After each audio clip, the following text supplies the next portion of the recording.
Hello students, good morning and welcome our channel the learning lab, जहां हम आपके लिए लेकर आए हैं बीपीएससी टीआरई 4 के लिए जनरल स्टडी की धमाकेदार प्रैक्टिस सीरीज, जिसके अंतर्गत current affairs, Bihar GK, science and technology और एनसीईआरटी के इम्पोर्टेंट क्वेश्चनों को शामिल किया गया है।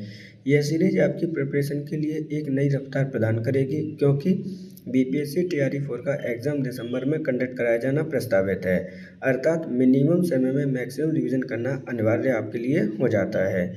इसी चैनल पर आने वाले समय में आपको फ्रांस की क्रांति, रूस की क्रांति, first world war, second world war, Germany का एकीकरण, इटली का एकीकरण जैसे इंपॉर्टेंट टॉपिक के वीडियो भी अवेलेबल होंगे। उसके लिए आप चैनल को सब्सक्राइब कर लीजिए, बेल आइकन को प्रेस कर लीजिए, जिससे कि समय पर आपको नोटिफिकेशन प्राप्त हो सके। और अगर आपको हमें कोई सजेशन देना है तो आप हमें कमेंट बॉक्स में सजेशन दे सकते हैं, जिससे कि हम आपको बेस्ट से बेस्ट कंटेंट आपको प्रदान कर सकें। अर्थात ज़्यादा समय बर्बाद ना करते हुए हम चलते हैं आज के अपने पहले क्वेश्चन पर। गुरु घासीदास तैमूर पिंगला बाघ अभयारण्य किस राज्य में स्थित है? छत्तीसगढ़, झारखंड, बिहार। उपरोक्त में से एक से अधिक, उपरोक्त में से कोई नहीं। तो क्वेश्चन को ध्यान से समझना है। यहाँ पर आपसे बोला जा रहा है कि ये जो आपका बाघ अभयारण्य है किस राज्य में आपका स्थित है। सही आंसर होगा ऑप्शन नंबर 1, ये छत्तीसगढ़ राज्य में स्थित है। ये चर्चा का विषय क्यों बना हुआ था? क्योंकि हाल ही में भारत सरकार ने गुरु घासीदास तैमूर बंगला बाघ अभयारण्य को आपका 56 टाइगर रिजर्व घोषित किया है। इस चीज़ को भी आप याद रखेंगे। तो इस प्रकार सही आंसर होगा ऑप्शन नंबर 1, छत्तीसगढ़। विश्व वायु गुणवत्ता रिपोर्ट 2024 के अनुसार सबसे प्रदूषित देश कौन सा है? चाड, बांग्लादेश, पाकिस्तान। उपरोक्त में से एक से अधिक या उपरोक्त में से कोई नहीं। तो देखिए, यहाँ पे बात की जा रही है वायु गुणवत्ता रिपोर्ट 2024 की, जिसके अनुसार दुनिया का सबसे प्रदूषित देश कौन सा है? तो सही आंसर होगा ऑप्शन नंबर 1, चाड देश दुनिया का सबसे प्रदूषित देश है। ये कहाँ पर है? तो ये आपका एक अफ्रीकन कंट्री है। इस चीज़ को भी आप याद रखेंगे। बात करते हैं भारत की कौन सी रैंक है? तो भारत की रैंक है, इसके अंतर्गत आपकी सबसे दुनिया में प्रदूषित होने वाले राज्यों में या देशों में 5वीं रैंक है भारत की। इस चीज़ को भी आपको याद रखना है। सही आंसर है ऑप्शन नंबर यहाँ पर 1, चाड। 4 जून 2025 तक भारत में कुल कितने रामसर स्थलों की संख्या है? 90, 91, 94। उपरोक्त में से एक से अधिक या उपरोक्त में से कोई नहीं। तो देखिए, यहाँ पे क्या पूछ रहा है कि यहाँ पर पूछ रहा है भारत में कुल रामसर स्थलों की संख्या कितनी है 4 जून 2025 तक। तो सही आंसर है ऑप्शन नंबर 1, 91 आपकी हो चुकी है रामसर स्थलों की संख्या भारत में। अब ये रामसर स्थल क्या होते हैं? तो ऐसे स्थल जहाँ पर आपकी आर्द्र भूमि होती हैं। क्या होती हैं? आपकी आर्द्र भूमि होती हैं, जो जैव संरचना के लिए या जैव संरक्षण के लिए महत्वपूर्ण होती हैं, उनको घोषित किया जाता है। अब बात करते हैं रामसर कन्वेंशन की, क्योंकि रामसर कन्वेंशन आपका इम्पोर्टेंट कन्वेंशन है। यहाँ से क्वेश्चन कई बार आपके पूछे गए हैं। तो रामसर आपकी एक जगह है ईरान में। कहाँ पर है? आपकी ईरान में है। और ईरान में 1971 में एक बैठक हुई थी, जिसे हम रामसर कन्वेंशन कहते हैं। उस बैठक में निर्णय लिया गया था कि जितने भी राष्ट्रीय भूमि यानी जो आर्द्र भूमि है और जो संरक्षण के लिए जानी जाती हैं, उनको प्रोटेक्ट किया जाएगा। ऐसी ही आर्द्र भूमियों की संख्या भारत में कितनी हो चुकी है? 91 हो चुकी है रामसर कन्वेंशन के अंतर्गत। सबसे ज़्यादा रामसर कन्वेंशन के अंतर्गत आर्द्र भूमियों की संख्या भारत में किस राज्य में है? तो वो है आपके तमिलनाडु राज्य में। ध्यान रखिएगा, इम्पोर्टेंट है। तमिलनाडु में आपकी 20 हो चुकी हैं, जबकि दूसरे नंबर पर आपका उत्तर प्रदेश है, जहाँ पर आपकी संख्या 10 है। सही आंसर है ऑप्शन नंबर 1, 91। फरवरी 2025 में किस सोशल मीडिया प्लेटफॉर्म ने आर्टिफिशियल इंटेलिजेंस संचालित सबसे केबल परियोजना प्रोजेक्ट वाटरवर्थ की घोषणा की है? Meta, Microsoft, Samsung. उपरोक्त में से एक से अधिक या उपरोक्त में से कोई नहीं। तो देखिए, यहाँ पर प्रोजेक्ट वाटरवर्थ की घोषणा के सोशल मीडिया प्लेटफॉर्म ने की है, ये क्वेश्चन आपसे पूछा गया है। सही आंसर होगा ऑप्शन नंबर 1, मेटा ने। मेटा ने इसको घोषित किया है। मेटा को हम पुराने किस नाम से जानते हैं? तो ये फेसबुक का ही आधुनिक नाम है आपका मेटा, जिसकी स्थापना किसके द्वारा की गई थी, तो जुकरबर्ग के द्वारा की गई है। इस चीज़ को भी आपको याद रखना है। एक सोशल मीडिया प्लेटफॉर्म है। अब ये प्रोजेक्ट वाटरवर्थ के अंतर्गत क्या किया जाएगा कि जो समुद्र है उसके अंतर्गत आपकी 50,000 किलोमीटर आपकी वायरिंग की जाएगी, अर्थात केबल बिछाई जाएगी। कितने अंतर्गत बिछाई जाएगी, तो ये आपकी 7,000 मीटर डेप्थ में आपकी ये बिछाई जाएगी। ये प्रोजेक्ट वर्क कंप्लीट कब तक होने की संभावना की गई है, तो 2030 तक ये वाटर प्रोजेक्ट आपका ख़त्म होने की संभावना व्यक्त की गई है फेसबुक यानी मेटा के द्वारा। सही आंसर होगा ऑप्शन नंबर आपका 1 मेटा। निम्नलिखित में से किसका निर्माण शाहजहां के द्वारा नहीं करवाया गया, शालीमार बाग, बुलंद दरवाजा, जामा मस्जिद, दिल्ली। उपरोक्त में से एक से अधिक है, उपरोक्त में से कोई नहीं। तो देखिए यहाँ पे बात की जा रही है इनमें से कौन सा निर्माण शाहजहां के द्वारा नहीं कराया गया। सही आंसर होगा ऑप्शन नंबर आपका 2 बुलंद दरवाजा। बुलंद दरवाजे का निर्माण किसके द्वारा कराया गया है, तो बादशाह अकबर के द्वारा इसका निर्माण कराया गया है। ध्यान रखिएगा कब कराया गया था, तो ये कराया गया है 1572 ईस्वी में, जब वो अपनी गुजरात विजय करके लौटा था अकबर। इस चीज़ को भी आपको याद रखना है। बात करते हैं शालीमार बाग की, तो ये कहाँ पर स्थित है, तो ये आपके कश्मीर में स्थित है, जो कि आपके शाहजहां के द्वारा बनवाया गया था। जामा मस्जिद भारत की सबसे बड़ी मस्जिद है, जिसे किसने बनवाया था, शाहजहां के द्वारा बनवाया गया है। क्वेश्चन में पूछा गया था कि कौन सा कृति आपके शाहजहां के द्वारा नहीं बनवाई गई, तो सही आंसर है ऑप्शन नंबर 2 बुलंद दरवाजा। निम्नलिखित में से किस आंदोलन का नेतृत्व महात्मा गांधी जी ने नहीं किया, बारदौली सत्याग्रह, खेड़ा सत्याग्रह, निष्क्रिय प्रतिरोध अभियान। उपरोक्त में से एक से अधिक है, उपरोक्त में से कोई नहीं। तो देखिए यहाँ पे बात की जा रही है किस आंदोलन का नेतृत्व महात्मा गांधी जी के द्वारा नहीं किया गया, तो सही आंसर है ऑप्शन नंबर आपका 1 बारदौली सत्याग्रह। बारदौली सत्याग्रह की घटना कब घटित हुई थी, तो ये घटित हुई थी आपके 1928 ईस्वी में। कहाँ पर ये घटित हुई थी, तो ये आपके सूरत जिले में आपकी ये घटना घटित हुई थी। सूरत कहाँ पर स्थित है, तो ये आपके गुजरात का एक जिला है। वहाँ की जो महिला लोगों ने इसमें पार्टिसिपेट किया था, उनकी रिक्वेस्ट पर आपके महात्मा गांधी जी के द्वारा वल्लभ भाई पटेल जी को सरदार की उपाधि दी गई थी। ध्यान रखिएगा, इम्पोर्टेंट फैक्ट है आपका। सही आंसर होगा ऑप्शन नंबर 1 बारदौली सत्याग्रह। सिंधु घाटी सभ्यता के किस शहर का शाब्दिक अर्थ मृतकों का टीला है, हड़प्पा, बालाकोट, मेसोपोटामिया। उपरोक्त में से एक से अधिक या उपरोक्त में से कोई नहीं। तो देखिए किस शहर का शाब्दिक अर्थ मृतकों का टीला है, क्वेश्चन में पूछा गया है। सही आंसर होगा ऑप्शन नंबर 5 उपरोक्त में से कोई नहीं, क्योंकि जो मृतकों का टीला है वो किसे बोला जाता है, तो बोला जाता है उसको मोहनजोदड़ो को। ये चीज़ भी आपको याद रखनी है।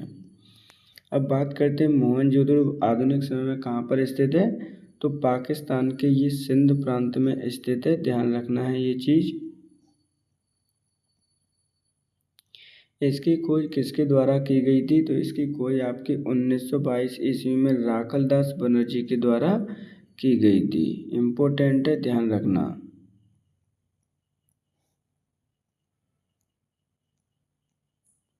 किस नदी के किनारे पर स्थित है ये, तो ये स्थित है आपके रावी नदी के किनारे पर। ध्यान रखना, इम्पोर्टेंट क्वेश्चन है। सही आंसर होगा ऑप्शन नंबर 5। शेर शाह सूरी का मकबरा कहाँ स्थित है, आगरा, दिल्ली, सासाराम। उपरोक्त में से एक से अधिक या उपरोक्त में से कोई नहीं। तो देखिए शेर शाह सूरी की बात की जा रही है कि इसका मकबरा कहाँ पर स्थित है, तो सही आंसर होगा ऑप्शन नंबर 3, इसका मकबरा आपके सासाराम में स्थित है।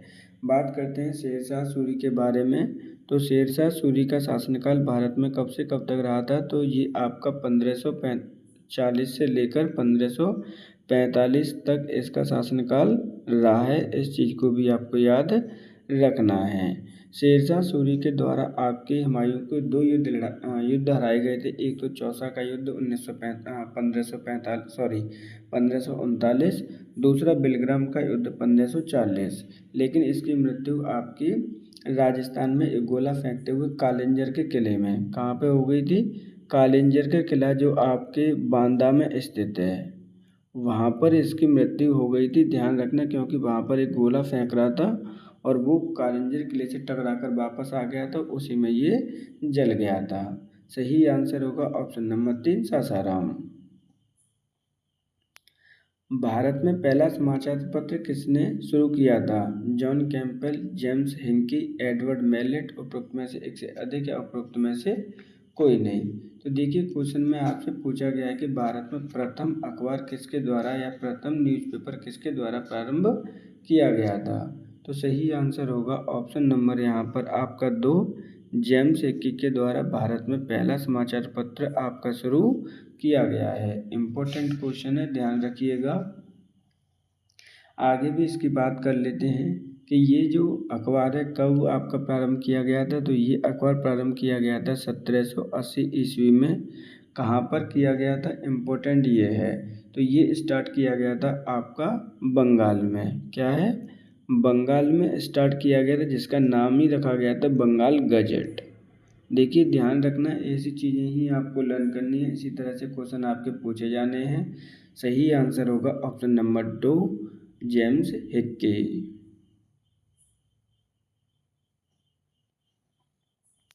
राजा राम मोहन रॉय ने किस बंगाली अखबार की स्थापना करने के साथ साथ इसका संपादन भी किया था? केसरी, युगांतर, संबाद कौमुदी। उपरोक्त में से एक से अधिक या उपरोक्त में से कोई नहीं।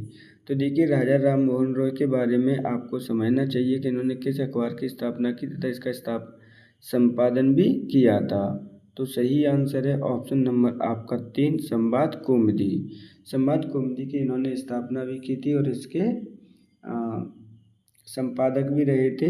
कब प्रारंभ किया था? तो ये प्रारंभ किया है उन्होंने 1821 ईस्वी में।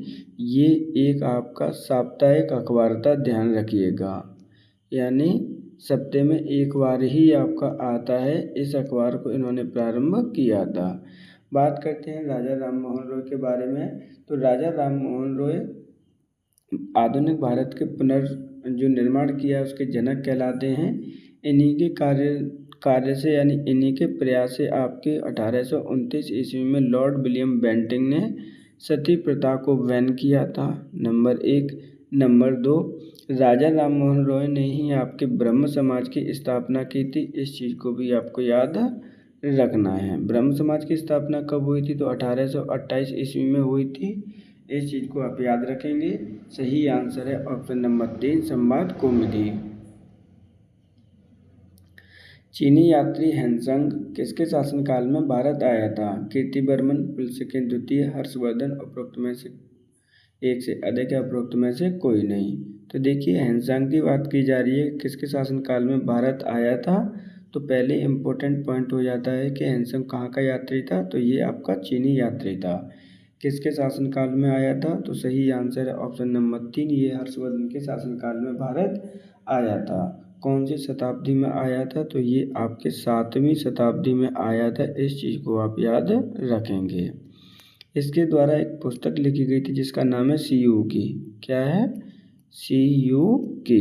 इसको आप याद करेंगे, ये काफ़ी ज़्यादा इम्पोर्टेंट है। इसी की तरह आपकी एक मैग्नस तीस की बुक भी आती है, इंडिका, वो भी आपके लिए इम्पोर्टेंट है। सही आंसर है ऑप्शन नंबर 3, हर्षवर्धन के शासनकाल में हेनसंग चीन से भारत आया था। मृच्छकटिकम नामक साहित्य कृति के लेखक कौन थे? श्रीहरि, शूद्रक, कालिदास। उपरोक्त में से एक से अधिक या उपरोक्त में से कोई नहीं। तो देखिए, यहाँ पे क्या बात की जा रही है? यहाँ बात की जा रही है मृच्छकटिकम जो नामक साहित्य कृति है उसके लेखक कौन है? तो सही आंसर है ऑप्शन नंबर 2, शूद्रक के द्वारा ये पुस्तक लिखी गई है। ये एक नाटक है। क्या है आपका?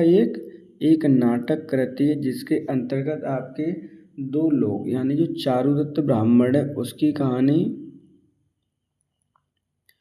प्लस ये ब्राह्मण है, ध्यान रखिएगा।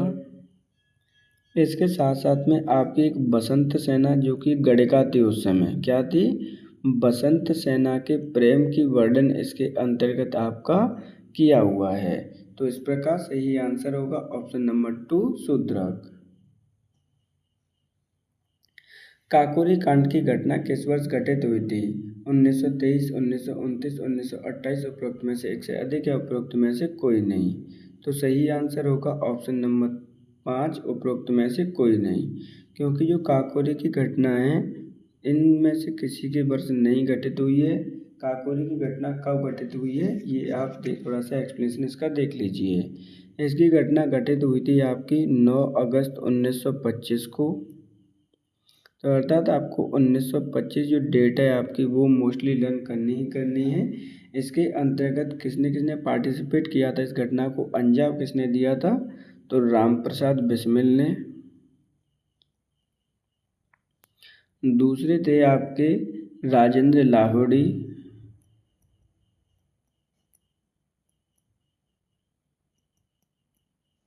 तीसरे हैं आपके रोशन सिंह और चौथे हैं आपके अशफाक उल्लाह खान। इन चारों को ही इस केस के अंतर्गत आपकी फांसी दे दी गई थी। इस चीज़ को भी आपको याद रखना है। सही आंसर है ऑप्शन नंबर आपका 5। हुमायूं और शेरशाह सूरी के बीच चौसा का युद्ध किस वर्ष लड़ा गया था? 1540, 1542, 1539, उपरोक्त में से एक से अधिक या उपरोक्त में से कोई नहीं। तो देखिए यहाँ पे बात की जा रही है हुमायूं और शेरशाह के बीच के युद्ध की, जो कि हुआ है चौसा का युद्ध। किस वर्ष हुआ है?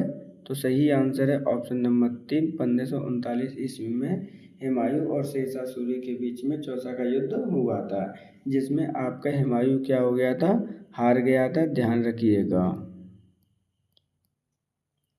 दूसरा युद्ध भी इनके मध्य हुआ था 1540 में। 1540 में एक युद्ध हुआ था जिसे हम बिलग्राम का युद्ध कहते हैं। किसका युद्ध कहते हैं?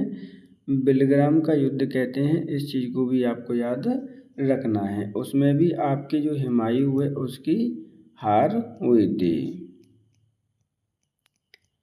तो शेरशाह सूरी का भारत में शासनकाल कब से कब तक रहा था? तो 1540 से लेकर 1545 तक मात्र छोटा सा शासनकाल रहा था शेरशाह सूरी का भारत में। सही आंसर है ऑप्शन नंबर 3 1539 में इनके मध्य ये युद्ध हुआ था, जिसमें हुमायूं की हार हुई थी। वियना कांग्रेस निम्नलिखित में से किस वर्ष हुआ था? तो ये हुआ है 1808 में, 1809 में, 1815 में, उपरोक्त में से एक से अधिक या उपरोक्त में से कोई नहीं। तो देखिए वियना कांग्रेस की बात की जा रही है कि किस वर्ष आपका हुआ था? तो सही आंसर है आपका ऑप्शन नंबर 3 1815 में। 1815 में ये कब हुआ था? जब आपके वाटरलू का युद्ध हुआ था। क्या हुआ था? वाटरलू के युद्ध में आपका जब नेपोलियन बिल्कुल तरीके से हरा दिया था मित्र राष्ट्रों ने, तब जाके ये संधि हुई थी, जिसके अंतर्गत आपके काफ़ी लोगों ने इसमें पार्टिसिपेट किया था। ध्यान रखिएगा, जब फ्रांस से आपका हार गया था वाटरलू के युद्ध में 1815 में, उसके बाद में आपकी कांग्रेस वियना हुई थी। सही आंसर है ऑप्शन नंबर यहाँ पे 3। फानी किस प्रकार का चक्रवात है? उष्णकटिबंधीय चक्रवात, मध्य चक्रवात, अध्रुवीय चक्रवात, उपरोक्त में से एक से अधिक या उपरोक्त में से कोई नहीं। तो देखिए यहाँ पे बात की जा रही है फानी चक्रवात के किस प्रकार का आपका चक्रवात है। तो सही आंसर है आपका उष्णकटिबंधीय चक्रवात। बात करते हैं कि उष्णकटिबंधीय चक्रवात कौन होते हैं। तो उष्णकटिबंधीय चक्रवात वे चक्रवात होते हैं जो आपके कर्क रेखा और मकर रेखा के मध्य में आपके उठते हैं, उनको हम उष्णकटिबंधीय चक्रवात कहते हैं। ध्यान रखना इम्पोर्टेंट है। आपके फानी जो नाम है वो किसके द्वारा दिया गया था? तो ये नाम दिया गया है आपके बांग्लादेश के द्वारा। तो इस प्रकार सही आंसर होगा ऑप्शन नंबर 1। फानी किस प्रकार का चक्रवात है? उष्णकटिबंधीय चक्रवात है, जो कि कर्क रेखा और मकर रेखा के बीच में उत्पन्न हुआ है।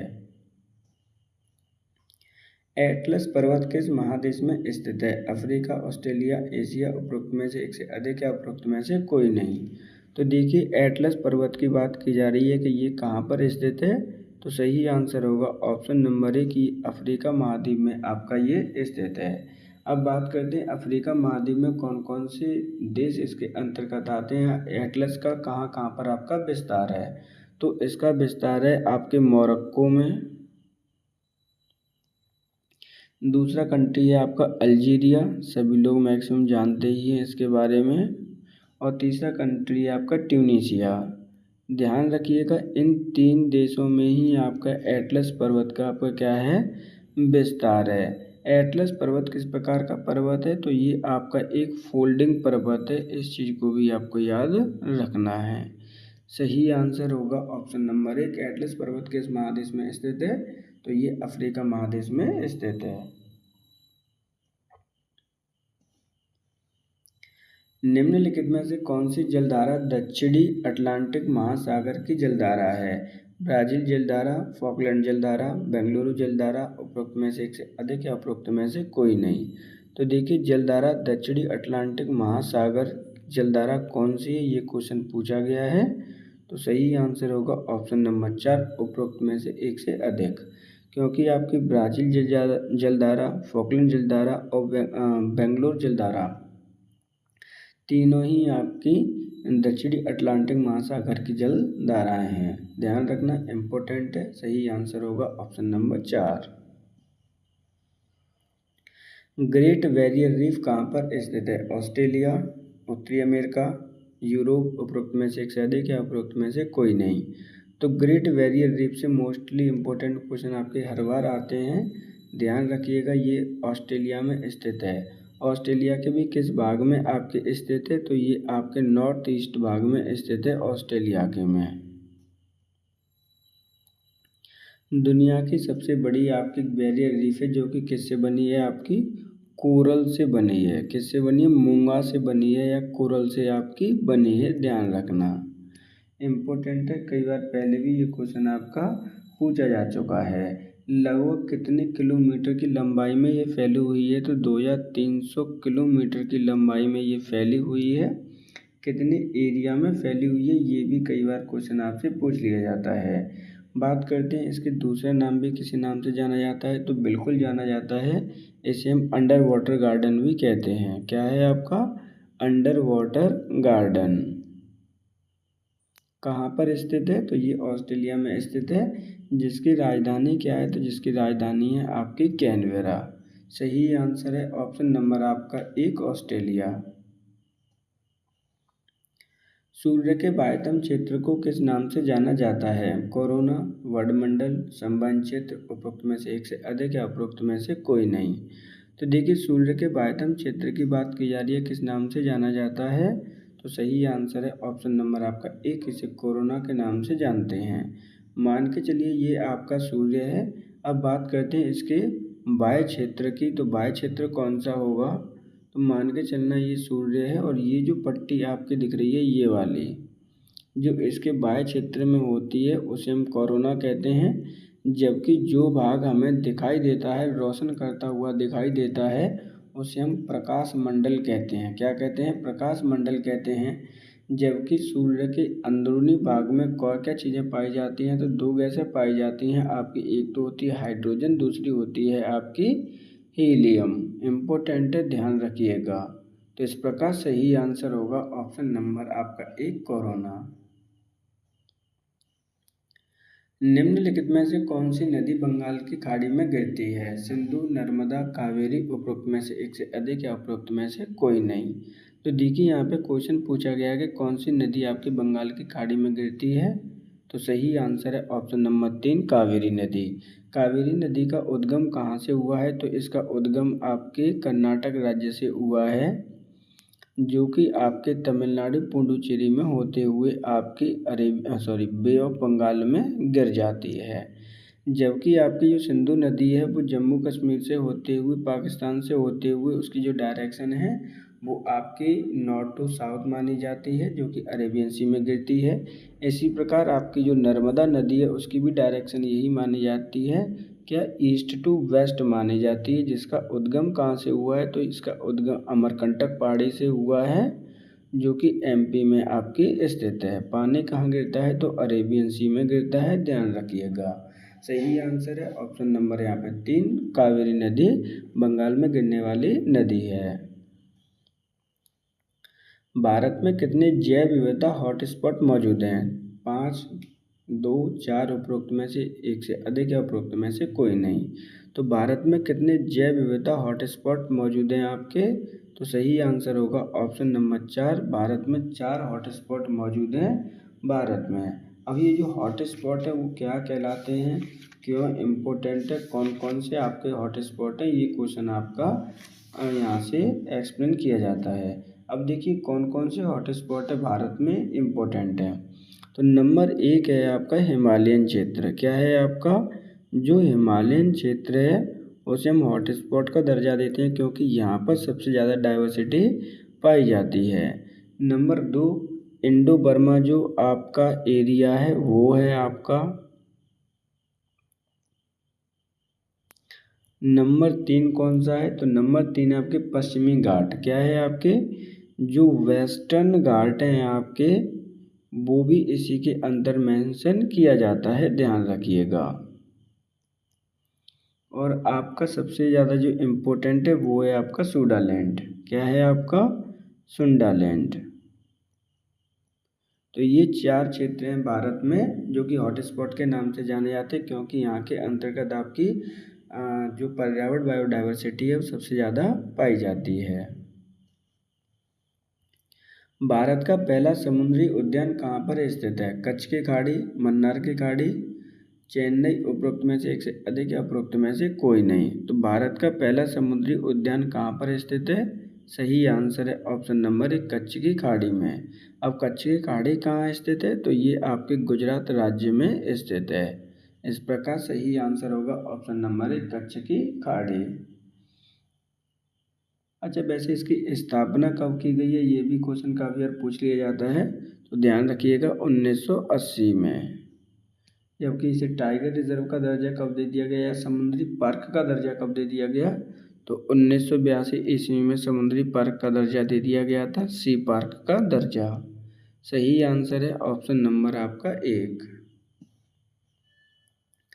तस्मान सागर निम्नलिखित में से कहाँ पर स्थित है? ऑस्ट्रेलिया और न्यूजीलैंड के मध्य, यूक्रेन और तुर्की के मध्य, यूनाइटेड किंगडम और डेनमार्क के मध्य, उपरोक्त में से कोई नहीं या उपरोक्त में से एक से अधिक।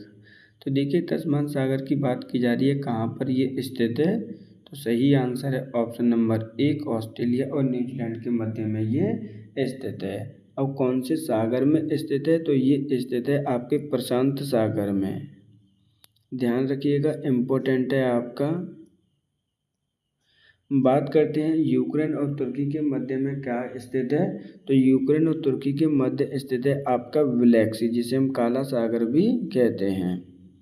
दूसरा, यूनाइटेड किंगडम और डेनमार्क के मध्य में क्या स्थित है? तो यहाँ पर आपका नॉर्थ सी स्थित है। आपका क्या है? आपका उत्तरी सागर यानी नॉर्थ सी आपका इनके मध्य में स्थित है। एक एक पॉइंट इम्पोर्टेंट है, ध्यान रखिएगा। सही आंसर होगा यहाँ पर ऑप्शन नंबर 1, ऑस्ट्रेलिया और न्यूजीलैंड। भारतीय संविधान का कौन सा अनुच्छेद हिंदी को संघ की भाषा घोषित करता है? अनुच्छेद 343, अनुच्छेद 29, अनुच्छेद 243, उपरोक्त में से एक से अधिक या उपरोक्त में से कोई नहीं।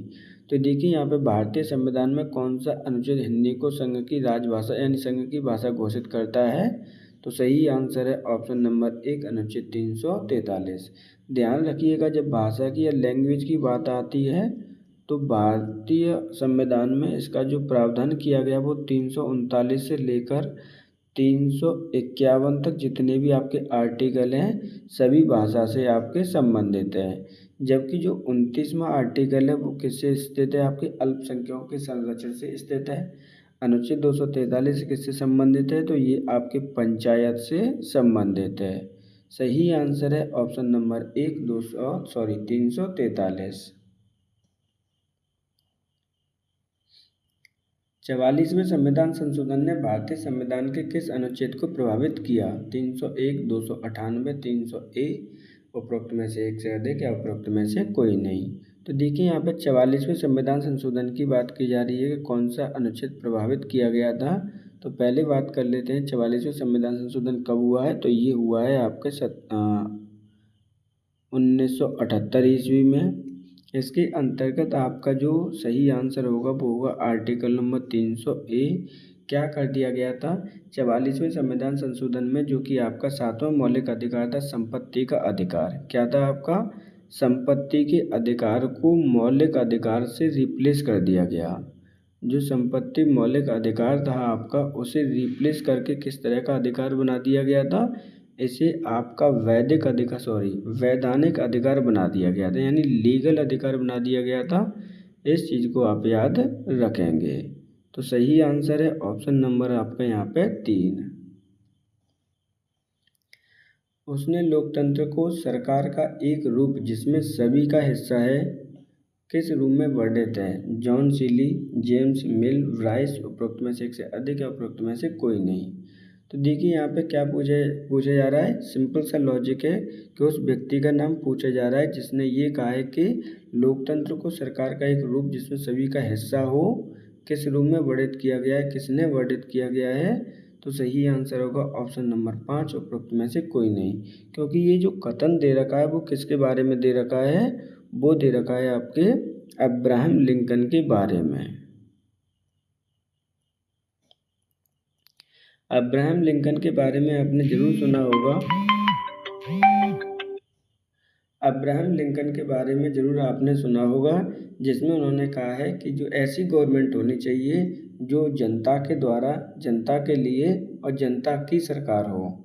तो ऐसे कहा जाता है उनके to the people, by the people, for the people. उन्होंने लोकतंत्र की परिभाषित किया है। तो इस प्रकार सही आंसर है ऑप्शन नंबर 5। जवाहरलाल नेहरू ने संविधान सभा में एक प्रस्ताव रखा जिसे वस्तुनिष्ठ संकल्प के रूप में जाना जाता है। 2 दिसंबर 1940, 5 दिसंबर 1940, 9 दिसंबर 1940। उपरोक्त में से एक से अधिक या उपरोक्त में से कोई नहीं। तो देखिए यहाँ पे बात की जा रही है जवाहरलाल नेहरू ने संविधान सभा में एक प्रस्ताव रखा था। तो प्रस्ताव किसने रखा है? जवाहरलाल नेहरू ने। जैसे वस्तुनिष्ठ संकल्प के रूप में माना जाता है। तो सही आंसर होगा ऑप्शन नंबर आपका 5, उपरोक्त में से कोई नहीं। क्योंकि ये जो प्रस्ताव रखा गया था वो 1946 में रखा गया था। कब रखा गया था आपका? 1946 में रखा गया था।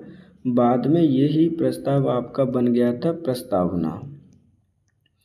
तो इस प्रकार सही आंसर है आपका ऑप्शन नंबर 5। किस तारीख को संयुक्त राष्ट्र महासभा ने मानवाधिकार की सार्वभौमिक घोषणा को अपनाया? 11 दिसंबर 1940, 10 दिसंबर 1949, 11 दिसंबर 1947। उपरोक्त में से एक से अधिक या उपरोक्त में से कोई नहीं। तो देखिए यहाँ पे बात की जा रही है कौन सी तारीख को संयुक्त राष्ट्र महासभा ने मानवाधिकार सार्वभौमिक घोषणा को अपनाया था। तो सही आंसर है ऑप्शन नंबर आपका 2, 10 दिसंबर 1949 को माना था। इसलिए हम प्रत्येक 10 दिसंबर को मानवाधिकार दिवस भी सेलिब्रेट करते हैं। सही आंसर है ऑप्शन नंबर यहाँ पे 2। निम्नलिखित में से किस लेख का उल्लेख अनुच्छेद नंबर 32 में किया गया है? बंदी प्रत्यक्षीकरण, परमादेश, निषेधाज्ञा। उपरोक्त में से एक से अधिक या उपरोक्त में से कोई नहीं। तो देखिए यहाँ पे बात की जा रही है कौन सी लेख का उल्लेख 32 में किया गया है? तो सही आंसर है ऑप्शन नंबर 4, उपरोक्त में से एक से अधिक। क्योंकि आपकी बंदी प्रत्यक्षीकरण, परमादेश और निषेधाज्ञा तीनों का ही वर्णन इसके अंतर्गत में किया गया है। अब बात करते हैं अनुच्छेद 32 की। तो अनुच्छेद 32 मौलिक अधिकारों का वर्णन किया गया है, जिसके अंतर्गत कहा गया है कि उपचारों के सिद्धांत। अब इसमें क्या है कि जो सुप्रीम कोर्ट है, क्या है आपका? सुप्रीम कोर्ट से संबंधित है आर्टिकल नंबर 32, जिसमें कहा गया है कि अगर किसी व्यक्ति के मौलिक अधिकारों का हनन होता है तो वो डायरेक्ट सुप्रीम कोर्ट में जा सकता है। सुप्रीम कोर्ट आर्टिकल नंबर 32 के अनुसार आपकी रिट जारी करता है। क्या कर सकता है? रिट जारी कर सकता है। कितने प्रकार की रिटें जारी करता है? तो वो करता है 5 प्रकार की रिटें, जिसमें से आपके 3 ऑलरेडी दे रखी हैं। चौथी कौन सी होती है? चौथी आपकी उत्प्रेषण होती है आपकी। इसी प्रकार आपकी 5वीं कौन सी होगी? 5वीं होती है आपकी अधिकार प्रेक्षा। क्या है आपकी? अधिकार प्रेक्षा। तो ये 5 प्रकार की रिटें जारी की जाती हैं सुप्रीम कोर्ट के द्वारा जब किसी के मौलिक अधिकारों का हनन होता है उस समय। ध्यान रखिएगा आर्टिकल नंबर 32 आपका सुप्रीम कोर्ट से संबंधित है, जबकि यही सेम रिटें जारी आपकी हाई कोर्ट के द्वारा भी की जाती हैं। लेकिन हाई कोर्ट का वर्णन कहाँ पे दे रखा है, तो आर्टिकल नंबर 226 में। दोनों ही आपको याद करने हैं। सही आंसर होगा ऑप्शन नंबर यहाँ पे 4। भारत में द्वितीय पंचवर्षीय योजना को किस नाम से जाना जाता है? कृषि योजना, औद्योगिक योजना, कृषि योजना और औद्योगिक योजना दोनों, उपरोक्त में से एक से अधिक या उपरोक्त में से कोई नहीं। तो देखिए यहाँ पे बात की जा रही है द्वितीय पंचवर्षीय योजना को किस नाम से जाना जाता है, तो सही आंसर है ऑप्शन नंबर 2, औद्योगिक योजना के अंतर्गत इसको जाना जाता है। बात करते हैं इसके समय पीरियड की, तो ये 1956 में स्टार्ट की गई थी। कब तक चली थी आपकी? 1961 में 5 वर्ष का समय लगा था। इसके जो मॉडल किस पर आधारित था, तो ये पीसी मॉडल पर ये आधारित है, ध्यान रखिएगा, पीसी महालनोबिस। इस योजना के अंतर्गत ही जितनी आपकी इस्पात योजना है, जैसे आपकी भिलाई संयंत्र है आपका, दूसरा आपका राउरकेला वाला था, सॉरी भिलाई है, दुर्गापुर है आपका,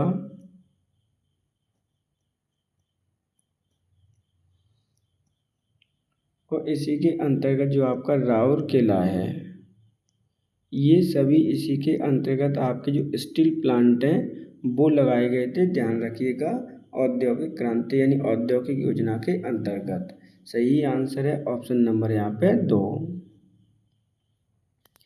2011 की जनगणना के अनुसार बिहार में निम्नलिखित में से किन जिलों में 5% से कम शहरीकरण है? बक्सर और रोहतास, कैमूर और समस्तीपुर, गया और गोपालगंज, उपरोक्त में से एक से अधिक या उपरोक्त में से कोई नहीं। तो देखिए जब इस प्रकार के क्वेश्चन आते हैं तो आपके लिए ये इम्पोर्टेंट हो जाते हैं। क्वेश्चन में आपसे पूछा गया है कि कौन से ऐसे बिहार के 2 जिले हैं जिनका शहरीकरण 5% से भी कम है, तो सही आंसर है ऑप्शन नंबर आपका 2, कैमूर और समस्तीपुर, 2 ऐसे जिले हैं जिनका शहरीकरण 5% से भी कम है। कैमूर का मात्र 4% है आपका, वहीं समस्तीपुर का 3.5% है। तो ये दोनों ही आपके लिए आंसर हो जाते हैं, ध्यान रखिएगा, इम्पोर्टेंट है।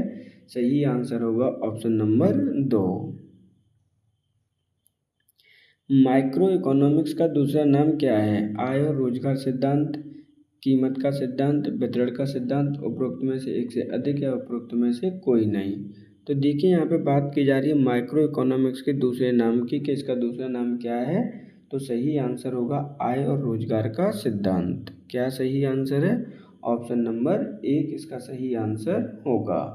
अब बात करते हैं जो आपका माइक्रो इकोनॉमिक्स है, आय और रोजगार के सिद्धांत से मिलकर बना है। इसके 2 भाग किए जाते हैं। जो आपकी अर्थशास्त्र है ना, उसको हम 2 भागों में पढ़ते हैं, एक तो माइक्रो इकोनॉमिक्स, दूसरा होता है मैक्रो इकोनॉमिक्स। जब भी आपके माइक्रो इकोनॉमिक्स की बात की जाती है तो उस समय कौन होता है, तो सही आंसर होगा आपका जो जनक कहलाता है आपका माइक्रो इकोनॉमिक्स का, वो है जॉन मैकार्ड कीन्स। यानी आप ऑलरेडी कीन्स नाम भी याद रख लेंगे, तब भी आपकी चीज़ें सॉल्व हो जाएंगी। सही आंसर है ऑप्शन नंबर 1। अंतर्राष्ट्रीय पुनर्निर्माण एवं विकास बैंक किस वर्ष स्थापित की गई? 1944, 1946, 1948, उपरोक्त में से एक से अधिक या उपरोक्त में से कोई नहीं। तो देखिए जब इस प्रकार के क्वेश्चन आते हैं तो आपको टेंशन नहीं लेनी है, चीज़ों को सिर्फ समझना है। अंतर्राष्ट्रीय पुनर्निर्माण एवं विकास बैंक की स्थापना हुई है आपकी 1944 में, लेकिन इसी को अगर मैं वर्ल्ड बैंक के नाम से बता दूं, किस नाम से बता दूं, वर्ल्ड बैंक के नाम से बता दूं, तो आपको चीज़ें ईजिली याद हो जाती हैं। तो ये वर्ल्ड बैंक का ही एक प्रतिरूप है, जिसे हम पहले अंतर्राष्ट्रीय पुनर्निर्माण एवं विकास बैंक कहते हैं, उसके बाद में इसका नामकरण कर दिया गया, क्या कर दिया गया, वर्ल्ड बैंक। वर्ल्ड बैंक आपके 2 लोगों से मिलकर बनी होती है, एक IVRD, क्या है आपका IVRD है, प्लस IMF, दोनों से जब मिलकर बनता है उसे हम वर्ल्ड बैंक का दर्जा देते हैं। इस चीज़ को भी आपको याद रखना है। इसका हेडक्वार्टर कहाँ पर है, तो इसका हेडक्वार्टर आपका USA में स्थित है। तो सही होगा आंसर ऑप्शन नंबर यहाँ पे 1। जनगणना 2011 के अनुसार बिहार के किन या किस जिलों में न्यूनतम लिंगानुपात है? पूर्णिया, रोहतास, मुंगेर, भागलपुर। उपरोक्त में से एक से अधिक या उपरोक्त में से कोई नहीं। तो देखिए यहाँ पे बात की जा रही है कि बिहार के कौन से ऐसे ज़िले हैं जिनका लिंगानुपात यानी जो सेक्स रेशियो है वो सबसे कम है। सही आंसर है ऑप्शन नंबर आपका 3, मुंगेर और भागलपुर। मुंगेर में कितना है और भागलपुर में कितना है, एक एक करके इसको समझ लेते हैं। तो आपका मुंगेर में है आपका 876 पर 1000 यानी 876 गर्ल्स हैं आपके 1000 लड़कों पे। वहीं भागलपुर में कितना है, तो भागलपुर में है आपका 880 पर 1000 बॉयज़। लेकिन जब बात की जाती है कि सबसे ज़्यादा लिंगानुपात कहाँ पर है, तो सबसे ज़्यादा लिंगानुपात बिहार में है गोपालगंज का। किसका है आपका, गोपालगंज का है। इसको आप याद रख लीजिएगा क्योंकि ये क्वेश्चन TRE 3 में जब आपका पेपर लीक हुआ था उसमें ये क्वेश्चन पूछा गया था, इसलिए ये इम्पोर्टेंट हो जाता है। लेकिन वही मैं अगर बात करता हूँ कि सर भारत का लिंगानुपात कितना है, इंडिया का लिंगानुपात कितना है, तो वो है आपका 943 पर 1000। ये इंडिया का है, ध्यान रखिएगा। सही आंसर होगा ऑप्शन नंबर 3। राष्ट्रीय आय की गणना की आधुनिक प्रणाली के रूप में कौन सी प्रणाली जानी जाती है? व्यय संगठन प्रणाली, आय संगठन प्रणाली, सामाजिक लेखांकन प्रणाली। उपरोक्त में से एक से अधिक या उपरोक्त में से कोई नहीं। देखिए इस क्वेश्चन में क्या पूछा गया है, क्वेश्चन में पूछा गया है आपसे राष्ट्रीय आय गणना। क्या पूछा गया है, राष्ट्रीय आय की गणना की आधुनिक प्रणाली को किस रूप में जाना जाता है? तो सही आंसर है आपका सामाजिक लेखांकन प्रणाली के रूप में हम इसे जानते हैं। इम्पोर्टेंट है, ध्यान रखिएगा।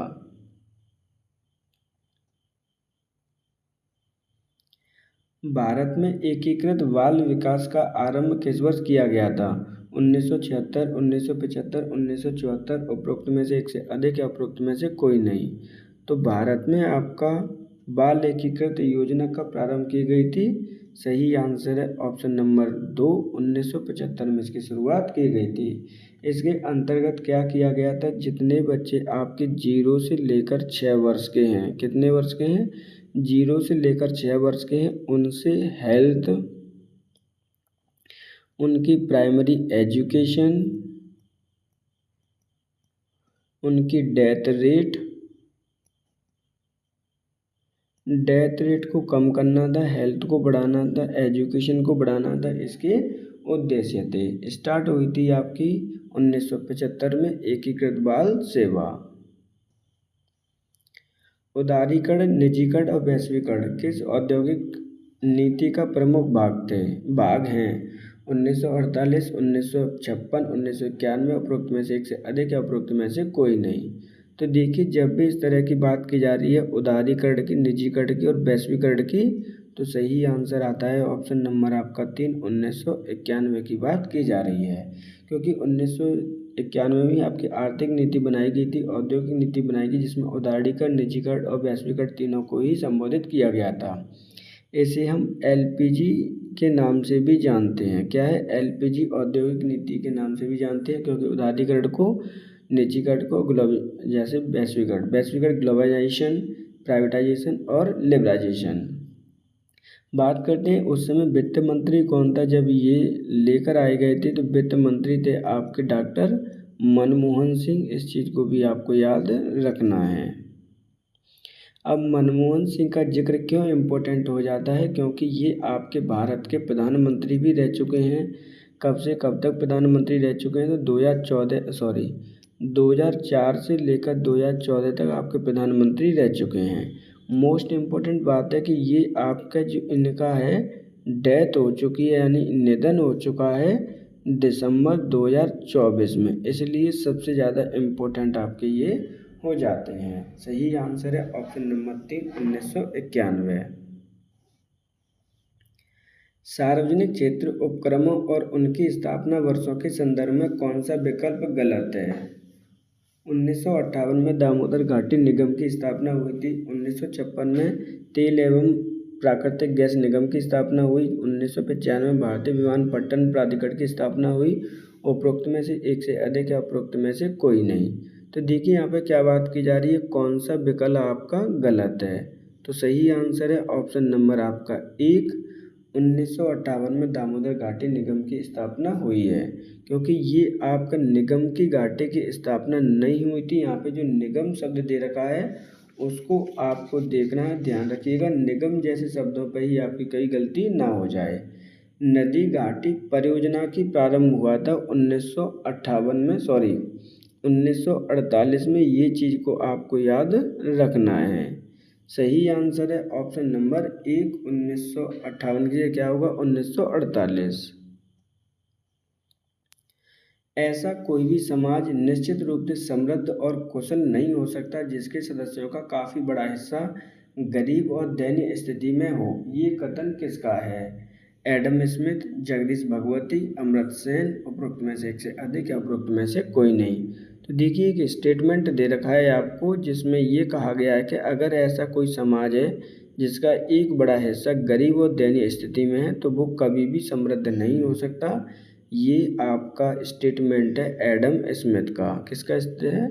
एडम स्मिथ का। सही आंसर है option number 1।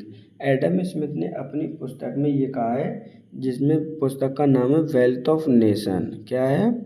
Wealth of nation. इसलिए हम एडम स्मिथ को ही फादर ऑफ इकोनॉमिक्स भी कहा जाता है। तो ध्यान रखिएगा, इम्पोर्टेंट क्वेश्चन है। खास करके इनकी जो पुस्तक है वेल्थ ऑफ नेशन वो कई कॉम्पिटिटिव एग्जाम में पूछी जा चुकी है।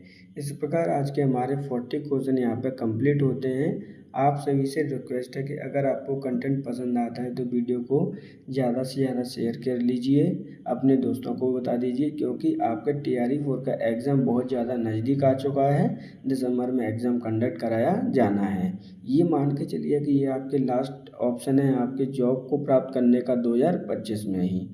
आप सभी के लिए धन्यवाद। आज इतना ही। Thank you.